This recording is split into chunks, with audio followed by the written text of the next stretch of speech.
Hello, everybody. Joined by some illustrious members of our group again. And this is the John Lavinius Success Mastermind group session in our mastermind group for the 19th of October, Tuesday, the 19th of October, 2021. And I'm very excited today because I am going to talk about the secret, the real one, not the one that we've been told about. So this is an exciting moment. Bit of housekeeping before we start. Ivier is on speaking later. Her session is Corporate Curios at 5 p.m. Eastern Time, US time, which is 10 p.m. in the UK at the moment still. Absolutely brilliant friend and colleague, and fantastic rich sessions that Ivier always puts on for us. So if anyone can join, please do. Anyway, today I wanted to talk about the real secret. What is it that's going to change everything, and what is it that we need to do above anything else to fix everything and get to our targets, our real goals? We're going to go through that very carefully. I talked recently about, in three parts really, about home truths, about what we're told works and what actually works in practice. I've been trying to dismantle myths and look at really what some of these lessons we've been reading about and learning about actually mean. So yes, I went through in the first part the fact that we do have to have a clear passion and purpose, and that, yes, that's what drives us. It gives us a direction. I also talked about the fact that, yes, admittedly, it's coupled to being able to break free of conditioning. We have to be able to look to the future, not to our past. So I talked about that. We get tied up in our conditioning rather than looking to a possible future outcome. And then having looked at that outcome, as John put it in my session when we last talked about this, we need the tenacity to stick out the journey. So I went through those three things and tried to dismantle some of the myths surrounding them so we can actually see the wood for the trees and really see what we have to do. And today, I wanted to talk about the secret, not the one we heard about in certain videos, but the real secret. And we arrive at that moment after looking at what we're told and what actually really matters. And it's been a long journey because we've leafed through hundreds and hundreds of pages of self-help texts, of training materials, and what have you. And we can get completely lost in this. And really the secret is not at all what we thought it was. So yet again, what we're often told doesn't actually really work. It may give us clues, it gives us part of the armory, but it doesn't actually get us anywhere near ultimately where we want to be. So first thing, this is not just about having goals. That isn't going to work on its own. This is not just about the pursuit of a worthy ideal as it was put to us, not just about that. James Allen, in his wonderful and beautifully written book, As a Man Thinketh, which we all looked at, was right. Our success is based entirely on the daily cultivation of our crop or garden, on how we act in every moment of every day. This is the secret, and we'll come back and back again and again to this. This is all about our daily and hourly habits, the seeds that are planted and tended long before we see any shoots breaking through the surface into the light. And Mandy will remember us talking about that in one of the book clubs very clearly. We plant the crop, we pour on the water. We don't expect to see a green shoot straight away. But if we don't tend that garden in a daily, consistent way with the right techniques, it's not going to grow. No shoots will come up and the whole thing will die and be barren. So this is what it's all about. And John at the moment is studying this aspect in the book club right now, every week. He's looking at atomic habits, and I think Mandy's moved on to this as well. The book by James Clear, absolutely brilliant book, which I love, because this is really what it's all about. It's often the obvious, but that we don't regard as important, that gets us forward. The book makes it absolutely clear that habits are the processes that lead us to the results we're seeking. The goals are the results that we seek, and they just give you the direction. So as I mentioned in my earlier talks, yes, we have to have those. Yes, they're important. They give us a tiller and a direction, and we know where we're going. But we're not actually ever going to get there if we don't consistently apply the right habits. So don't get me wrong again. Purpose, direction, absolutely critical. But if we don't form and pursue those habits and consistently apply them, we're just not going to arrive at that destination. But if we do apply them, we're guaranteed to arrive at our goal, unless we're extraordinarily unlucky, perhaps, or we've formed entirely the wrong habits or inappropriate habits, which is easy to do. So in my case, looking at my own business startup, when I first started, I knew I had to grow that business because otherwise there was no income. I knew I had to grow it consistently. Otherwise there'd be income this month, but none next month, which wasn't going to work. So I knew I had to do at least one piece of marketing every day. And I set myself a habit and a routine that made that happen. I did it every single day when I first got into the office without fail. And that ensured that the pipeline of business ahead was always forming because I was always in contact with people. And my target was, say, if they pick up that phone, which is now, of course, a smartphone, who are they going to call? Are they going to call me or somebody else? Are they going to have me in mind? So I formed that habit. And that definitely was part of getting to my goals. But again, it's not just about keeping digging or keeping testing those 999 light bulbs. We can all do that and just keep digging and dig out two ends of a tunnel that never meet. So we have to have the right habits. We have to take care about what we're digging and how we're digging it. These are the habits and the routines we're talking about. This is what it's all about in James Allen's garden, in those fields planted with crops, digging the right way with the right technique, consistently cultivating what we're doing. So the secret, the real secret, not the one we were told about, but the real secret, and the only one really, is that consistent habits or processes will lead us to our ultimate goal. It's all about replacing vicious circles with virtuous circles. And I talked about that previously. A vicious circle rather, traps us.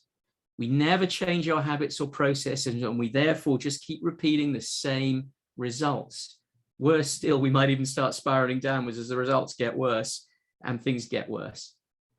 This is what happens when we just don't address our underlying habits properly and recognize them and our behaviors, while we're not focusing and developing good and effective skills at the same time. If we allow that to happen, we will just be in a vicious circle where we set a goal, we try and get towards it, we keep repeating the same patterns, behaviors, and habits, and we get back to where we started and we set another goal because we get disheartened. The virtuous circle, on the other hand, creates a loop, a feedback loop, an upward spiral, as I'll call it. It's a spiral upwards. We change our habits consciously. We implement good ones in the place of those that were there before that weren't good or effective. And then we create this feedback loop where better outcomes are created. And then because they are, we get an even better outcome next time because we're building on the last habit every single day. As we become more proficient and focused on the results, everything improves, and so on and so on and so on. It all feeds one off the other, the last success into the next one. That is the real secret. It's the habits and the daily routines that will get you there. Nothing else will get us there. If we don't work on this every day and identify what it is we need to do to get to that ultimate goal and do it every single day, in every minute and hour of that day, and prioritize and apply and practice, we will not get there. Imagine being challenged to a tennis match by a top tennis pro right now. You're not just going to turn up and play your best game. You might turn up in 5 years if you've practiced every single day, your foot movements, your racket movements, your positioning, your hand to eye. You've got a half a chance. But you can't just turn up at the tennis match and start thrashing the ball around and think, yeah, that was my goal, to play tennis against a top pro. It'll be a total disaster.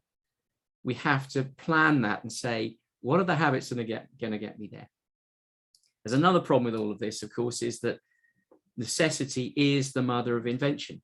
So when we're driven by necessity, yes, we very quickly put habits in place to save ourselves, like putting that alarm clock on so we get up in time, doing that exercise so we don't get in bad shape. We're driven a lot more by necessity to do these things. And those things will generally endure because there's still that necessity and we're conscious of it. The challenge is when there's no necessity or no immediate apparent necessity or obvious one, we don't do it. The impact just doesn't appear immediate or necessary. We have to look therefore way down the road and identify the small changes every day that we need to make that will eventually get us there. So if we're playing that tennis match in 5 years, what am I going to have to do every day to be a better tennis player and take this guy on or this lady on in 5 years' time? You know, will the swimmer changing position and movements in each training session make the difference eventually? Not right now. There's no immediate glaring necessity to do it. You're swimming down the pool quite happily. But if your goal is to achieve a certain standard time or championship, clearly you're going to have to say, well, there's no glaring immediate necessity, but I'm going to have to do all these minute things with my hand positions, my movements, my strength, everything every day, then I'm going to get there. So this is what we're talking about. We need to be inventive when there are no obvious necessities to do so. And let's go back to the book, Atomic Habits, brilliant book. He actually mentions in the book a number of examples, which I've talked about myself, actually involving Team Sky and the cycling. One of the things they did was they painted the inside of their transport vehicles white. There just didn't seem to be any obvious necessity to do that. Why did they do it? Because they could see dust and dirt more easily on a white surface, and then they could detect that, because that was going to affect the functioning of the equipment. The slightest bit of dust or dirt could interfere with the movement of the cogs and the wheels and the equipment. So they painted everything white so they could see it. That's how far they went. Every day they were looking for those small improvements. And all of that is described at great length and very effectively in Atomic Habits. Quote for you from Lee Brown: to be successful, you must be willing to do the things today that others won't do in order to have the things tomorrow others won't have. That's a quote we've heard previously. I would modify that for today's purpose and say, I would add, we must be willing to do the things today others cannot see they need to do. That's the difference. Often people say, well, there's no glaring necessity for me to do anything. I'm quite happily bumbling along. But if we're determined and we're going to be effective in reaching our goal, we've got to look for the things today that don't seem obvious, but will add up if practiced regularly to a result.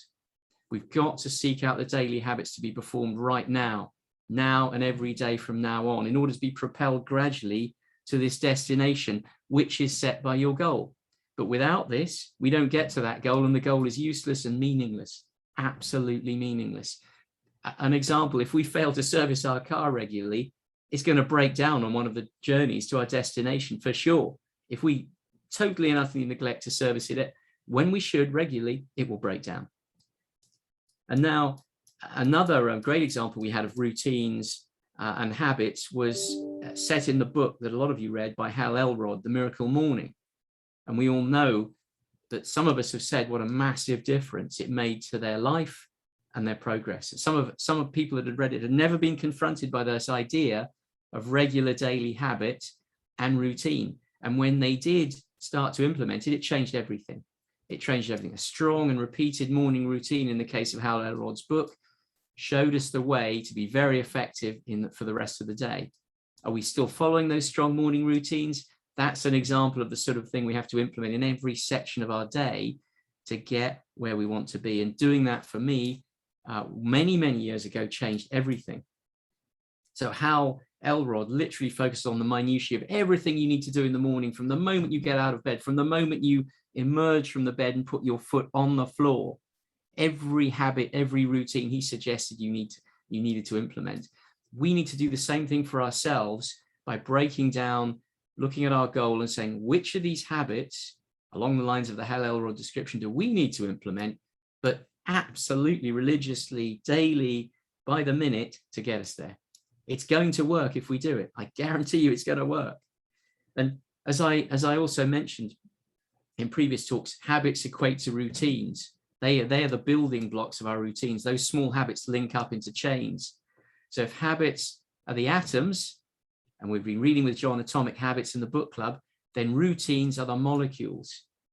That is what I wanted to talk about today. Routines are the molecules, habits are the atoms. We can build a series of successful routines from a chain of habits leading to a successful day, which when we link those days up over years, will lead to your goal.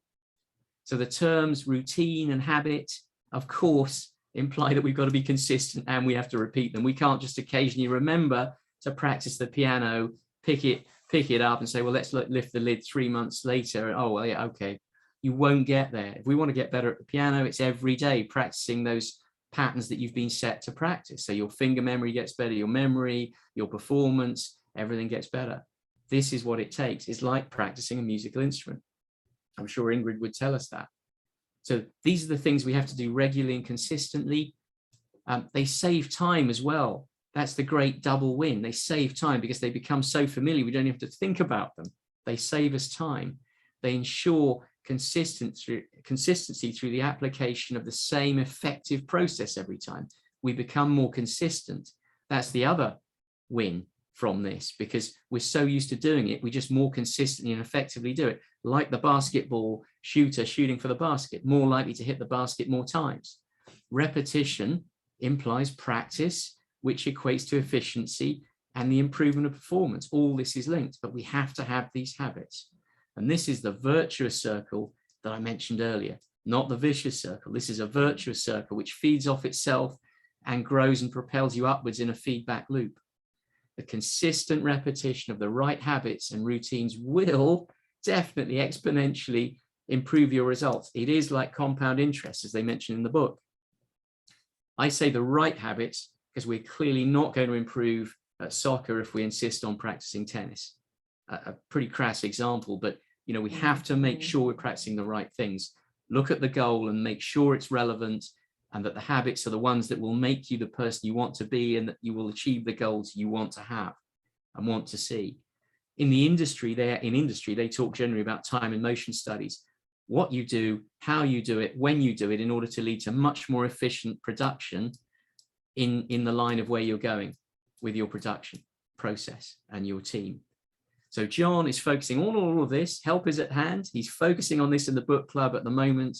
Every week, Mandy's doing the same. Atomic Habits by John Clear. There's a link, I believe, for access in YouTube to the John Lavinia Success Mastermind book club. If anyone's watching this, I believe you can join through that link. And we've also, in the team here in our mastermind group, discussed the power of consistency in our daily sessions. And Atomic Habits goes back to this. It stresses that your habits are just a series of automatic solutions that solve the problems and stresses that you face regularly. These will solve those. Eventually, habit leads to decreased brain activity because things become more automatic. So you can focus more on the things that matter in the moment, like that tennis match. You can watch the strategy and be a better game player, a match winner, because you're automatically applying the techniques you've been learning every day. So, we're strongly encouraged in that book, Atomic Habits, to identify the bad things we're doing, the current habits, and what is good and bad about them, so we can actually be conscious of them and work on them and implement the right things. We have to eradicate the things that don't work for us and replace them with positive habits that do work for us, that will definitely propel us forward. And remember, small daily habits applied regularly will build a mountain. And as I say in the title for today's talk, Atomic Habits will produce molecular dreams. So can we all work on this? That's my challenge for you today. Can we all work on this and remember to do it every day? Because I'm telling you, this is the secret. The secret is not what we were told it was.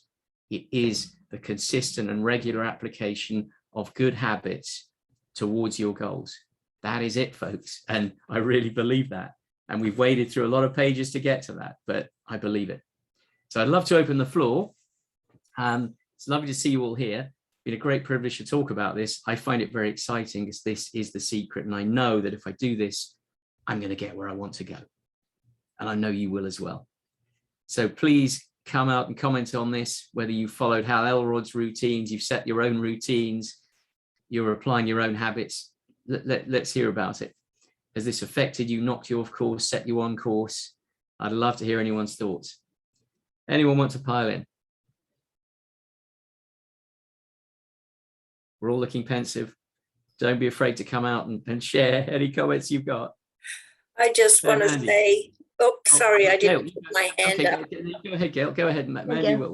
I just want to say I have to get that book. I hear everybody talking about it over and over again, and I have not gotten the book. And my daily habits are not in order. I just do things on the fly, and I think I'm going to do all of this, and then I change my mind and do something else. So I think I need to try that book. Well, join the book club as well. Join the book club sessions, Gail, because they're running through it. And, it really does very clearly set down how to build good habits and routines, because it's not so easy sometimes to do it. And it takes a lot of iron will back into my lazy ways, and that's not good. Well, the No. first thing is to actually score and mark and recognize what it is you are actually doing, and then test each one of those things and say, well, is this going to get me to where I've set my goal for where I want to be or not? We've got to be pretty ruthless about these habits. If we want to lose weight, become healthy every day, we have to apply the habits that will actually help us to get healthy or lose weight or stop smoking, whatever it is.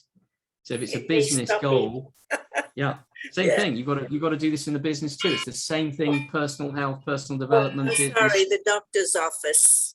No problem. Go for it, Gail. It's great to hear you. Great to hear you. Mandy, I think you had your hand up next. So lovely to hear you and see you again. Nice to see you. Great speech. Yeah, I loved all that. A few things came up for me. I think that it's really important. The routine side of things is really important. And yes, it's created out of your habits. I've been trying to sort all this out for the last year and a half. And I've learned so much in the last year and a half. It's amazing. On time management, all that sort of thing. I've always had the thing where, because I was working at home before, so during the week, Monday to Friday, from 9 o'clock till 5 or within that was always work time. So it was always the time that I would come down and I'd be focusing on work. But then sometimes you just get stuck onto it and you weren't necessarily doing the thing that you should be doing, or you were not doing it fast enough because you were just sitting there and it was like, yeah, I'm in work time, but you're not doing the urgency of it. I'd been better off getting up, putting some washing on, coming back, and then, you know, because if you're sitting there all day, you just get tired with it, I think, staying in front of the screen. You've got to mix it up through the day. But I definitely think that the 12-week year, which you know as well, really helped all that, because the 12-week year gets you to habit to actually think, how do I get the goals that are in the future and bring them forward to the next 90 days? And even though we may not always have hit them, we had that goal that we knew we were going to hit, or that we were aiming for. And then by bringing it into the week, it brings the urgency into it. And that's what they were saying. When it's only a year, there's no urgency because it's right over here.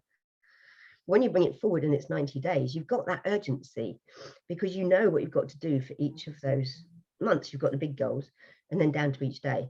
And I've really found that focused me. The other thing I think that I found over the last few days, though, is that the commitment has to be there. And the commitment, no matter what. So recently, the things that others do that won't do, the successful people do the things that unsuccessful people won't do. And then you added the or cannot see they need to do. So I've been looking at all the limited beliefs and everything over the last couple of months and thinking, oh, where can I go? So things pop up because I really believe the universe brings it to you when you're ready. So for the whole of October, I'm doing another course, which takes place over 6, 7, 9 days of October, spread out with a week in between. But because I'm in the UK, that course is on Pacific time and it's not recorded because that's how it works. It's not really a course, it's a transformational course is probably the wrong thing, but setting, but it's based on a course. And so that means that it starts at 5 p.m. and it goes on from 5 p.m. in the evening till 5 a.m. in the morning. It's a 12-hour day, 3 days for the first time, 4 days for the second time, and the last one is just 2 days, and then there's another 2 days in December, another 2 days in January. But in that time, you only got 2 breaks. One was half an hour and one was an hour and a half, and it was a working dinner break. So I had to put myself into it 2 days before to get myself into the new time zone and then go through all that on the 12 hours, and it's full on. But we learned on that, and I think that's why they did it, not because they wanted to be horrible to us and make sure we had no breaks, but it's because they're saying commitment is so important. If you're not here on time, if you're not doing it, then it's really important. But it's the fact that if you can do that, change those time zones with 3 weeks and then another one, then do it again, and then stop and then do it again. You can do anything because you are showing what your commitment is. And so it's having the urgency, which 12-week year does. It's having the commitment no matter what to what your goals are, that you are going to reach them. And that came up in Napoleon Hill as well, didn't it? Because especially in Napoleon Hill, when he was talking about all these people that have gone for their goals, and like you said about the light bulb, 10,000 light bulbs. Don't give up before you get 3 feet from the goal. You could be there. Just keep going. Keep thinking of that goal. It's not going to be easy, but just keep going with it if it's where you want to get to. And it takes 21 days to learn a habit. I'm pretty sure that's what it was. So 21 days to learn a habit. You've got to keep going 21 days. But when you get it, when we learned to drive, I was thinking it today when we went out to drive. We were thinking about what we were doing and hand signal everything, and now we just do it because we know how to drive. So it's just doing that, isn't it? And then just putting it in place. I'm not there yet. And the other thing I wanted to say was, and I'm not there yet, and Psycho-Cybernetics was talking about this tornado. And that I thought was really good as well. So when you get yourself off course, this is where you're aiming for. You need a goal to aim for. Don't beat yourself up. Just recognize that it will go off course, because that's what happens. Just bring yourself back to where you need to go to, and keep going towards the aim that you're aiming for. Don't beat yourself up, because it's not going to help you. And I think that was probably it. So yeah, it's all of those things really, but really good. Yeah, really good talk. And we are doing Atomic Habits, but not until next week. So we're finishing John's book this week, and then we're starting Atomic Habits next week. We wanted to go. Okay, great. Yeah. That's fantastic. So Atomic Habits in the UK Book Club starting next week. I really recommend that book, because this is exactly what Mandy and I have been talking about, although Mandy has brilliantly linked up the 12-week plan and Atomic Habits. So we've got the Atomic 12-week plan out of this now. And as you say, the 12-week plan is all very well and good, because it's about shortening down the time period so you can measure your progress on a visible time period that puts urgency into the situation. However, without the Atomic Habits element, if you don't give it a when and a how and a place, you don't do it. So the book Atomic Habits says, look, you actually have to write in, I'm going to do this then, and I'm going to do it there. And you have to go that far, because that's where this commitment Mandy is talking about comes from. How many times have we said, yeah, this week I'm going to read a bit of a book every day. I'm going to do half an hour's reading on my self-help books every day this week. Do we do it? Quite often, no, because we let the day run, it gets to the evening, and then we're tired, then we have to do a bit of dinner, clean up, and it doesn't happen. Atomic Habits says, if you said, I'm going to read half an hour of that book at 9 o'clock in my kitchen every day, you are much more likely to do it. So this is where the 12-week plan and the overall objectives meets up with Atomic Habits and saying exactly how and when you're going to do it. And that's what makes the difference. So 100% agree with that, Mandy. 100% agree. And Psycho-Cybernetics, you mentioned recognizing you're off course. As they say, you identify the bad and unproductive habits that show you're off course, and then you replace with the ones that get you back on course. And then you call them out. You say, I'm going to do this, and I'm going to do it then, and I'm going to do it every day at 5 a.m. or 10 a.m. or whatever it is, and build it and bake it into your mind and your routine. So I absolutely agree with you. Thanks very much, Mandy. Thank you. Sonia has a hand up. Hi, Sonia. Hey, Adrian, how's it going? Pretty good. Good to see you. Good to see you. How have you been? I'm great, actually. Thank you. And you just went over pretty much the point I was going to make. Like Mandy and yourself, big on the 12-week year. It's made a huge difference in my life. I get a hell of a lot more done. And I was pretty organized before. Now I've moved into the anally organized category. Let's just put it that way. But adding the Atomic Habits into it, where he's talking more about focusing on the process instead of the goal being the end of it. So like you were saying, putting it in your calendar or whatever. I was finding I was falling down on a lot of areas where I had the goal written down and I had it in my calendar, but I had no process to get that goal completed. And if I have a process to it, whether it's sitting in my kitchen at 9 a.m. to read a chapter like you were referencing, that's my process. There's no decision-making involved anymore. You just do it. You don't have to think about it. You just do it. And you do get a lot more done. The other aha I got from the Atomic Habits was reconnect me to the idea of, are my current habits leading me to the person I want to be? And in the whole, moving to a new location, getting settled into a new home, that takes up your whole focus, right? Getting things unpacked, getting things set up, living room needs shelves, bed needs of whatever, you just get into that focus of that, and you kind of lose sight of other areas because priority would be to set up your home. So I got very comfortable getting lazy. But one of my main goals is to become again, because with COVID, we all got lazy, not being able to go anywhere, was to get back into being an active person. But it's 6 weeks after the move and I'm still being a lazy person. So those habits aren't getting me to where I want to be. And then he also mentioned a little bit, I think it was in chapter 3 or chapter 4, about habit stacking. So you get one habit established and then you can build on top of that habit. So after I eat, I'm going to go for a run on Tuesdays. And then next month after I eat, I'm going to go for a run on Tuesdays, and then I'm going to do an hour of stretching. And you just kind of stack that up. And again, it removes that decision-making process. It's just going to happen because it's already been decided. So yeah, that was pretty much all I wanted to say. Again, you guys touched on it just before I got to it, but same concept of putting those powerful pieces together. And I like how you said it's an atomic 12-week year. I'm going to put that. I like that one. I'm going to use that one. That was awesome. You should definitely write it, Sonia. Definitely write it. I think you should do a session on this. Perhaps we could do a joint session on it. This is so important. And the people that have already tried to apply this have seen the results and seen the impact. And we know that it works. And that's why I'm saying today, this is the real secret, not the one we were told it was.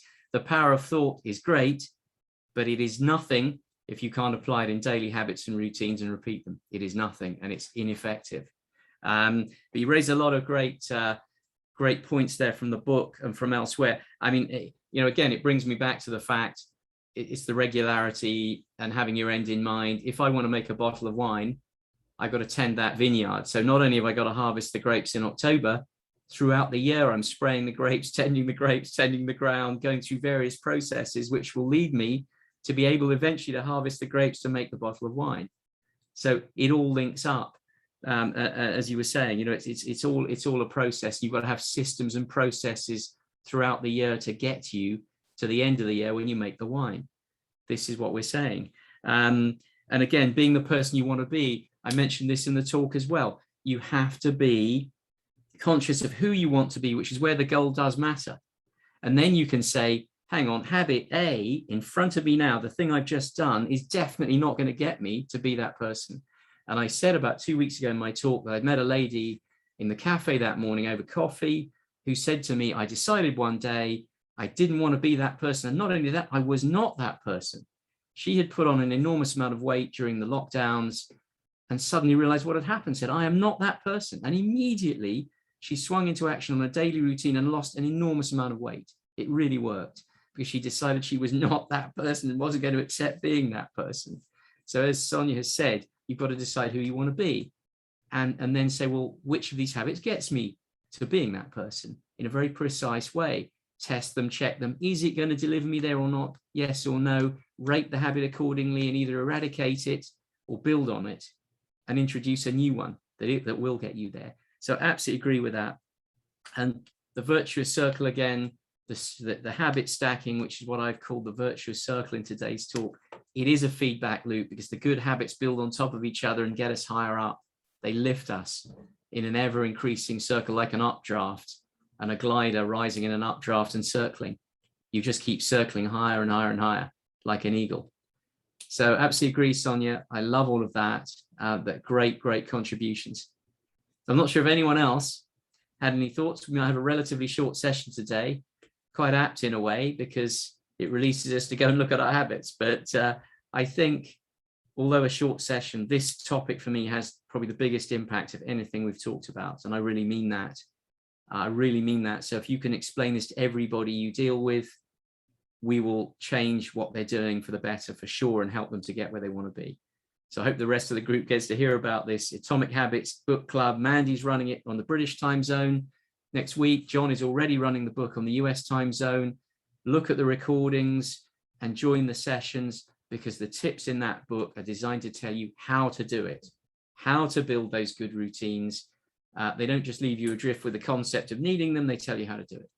So I really recommend it, really recommend it. And the 12-week year, which I absolutely love, which both Mandy and Sonia have also mentioned, is a powerful tool. Don't have a 12-month plan, have a 12-week plan in which every week equates to a month. And then instead of having a New Year's resolution on the 1st of January, which you forget by February, you can't, because you've only got 12 weeks, i.e. 12-week months, to get to this goal that you've set as your New Year's resolution. So the 12 weeks is visible, measurable, and sufficiently proximate. You can really measure and understand that it's there. You don't just forget that you set this wonderful goal on the 1st of January. You tend to keep at it because you can actually put a meaningful timetable in place that keeps you on track. Another very, very powerful book, which is accompanied by a whole load of training if you want to take it. So yes, really recommend both of those things, both of those books. It's lovely to see you. Housekeeping wise, unless anyone has any further thoughts, housekeeping wise, Ivier is speaking later, 5 p.m. Eastern time US, 10 p.m. US time, Corporate Curios, which is an absolutely brilliant session from a brilliant person with a lot of experience. And she will share lots of stories from corporate life about management, relationships, and all the other things that we need to understand and know about to be a better team player in a management team and in a business. So thank you so much for joining this John Lavinia Success Mastermind session. I hope it was useful. Certainly was for me. I always love talking about this because it makes me think. And we will see you all later, hopefully, in Ivier's session. So goodbye to everybody for now. And thank you again enormously. What a pleasure it was to be here. Thank you so much. Take care of yourselves. Bye for now. Goodbye. Bye.